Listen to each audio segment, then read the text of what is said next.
ഇന്ന് നമ്മുടെ ഇടയിൽ നിലനിൽക്കുന്ന ഗുരുശിഷ്യ ബന്ധം പരിശോധിച്ചാൽ അടിമകളും യജമാനനും തമ്മിലുള്ള ബന്ധമാണോ എന്ന് സംശയിക്കേണ്ടിയിരിക്കുന്നു. കാരണം അള്ളാഹുവിൻ്റെ മുമ്പിൽ നമസ്കരിക്കുമ്പോൾ പോലും കാണിക്കാത്ത വിനയമാണ് ഗുരുനാഥൻ്റെ മുമ്പിൽ പ്രകടിപ്പിക്കുന്നത്.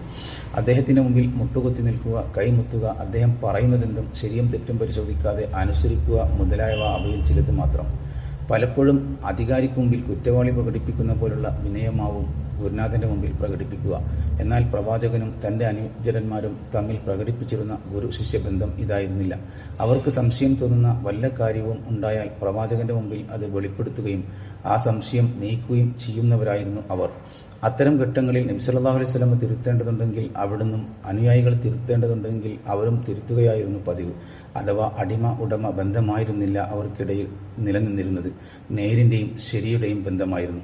എന്നാൽ ഇന്ന് ഗുരു ശിഷ്യരെ പഠിപ്പിച്ചതിനു വിരുദ്ധമായി പ്രവർത്തിക്കുകയോ ആ വിധം പ്രവർത്തിക്കാൻ നിർദ്ദേശിക്കുകയോ ചെയ്താൽ പോലും യാതൊരു എതിർപ്പുമില്ലാതെ അനുസരിക്കുക എന്നതാണ് ഇന്ന് അധിക പേരും സ്വീകരിച്ചു വരുന്ന നിലപാട്. ഇത് പക്ഷേ ഒരു യഥാർത്ഥ വിശ്വാസിയുടെ നിലപാടല്ല. താൻ ചെയ്യുന്ന ഏതൊരു പ്രവൃത്തിയും ഇസ്ലാമികമായി ശരിയെന്ന് ബോധ്യം വരുത്തുന്നതിൽ അവൻ എപ്പോഴും ശ്രദ്ധിച്ചുകൊണ്ടിരിക്കും. നാളെ നാഥന്റെ മുമ്പിൽ വിചാരണയ്ക്ക് വിധേയമാകുമ്പോൾ തന്നെ സഹായിക്കാൻ ആരും ഉണ്ടാകില്ല എന്ന തിരിച്ചറിവായിരിക്കും അവനെ എപ്പോഴും മുമ്പോട്ട് നയിക്കുന്നത്.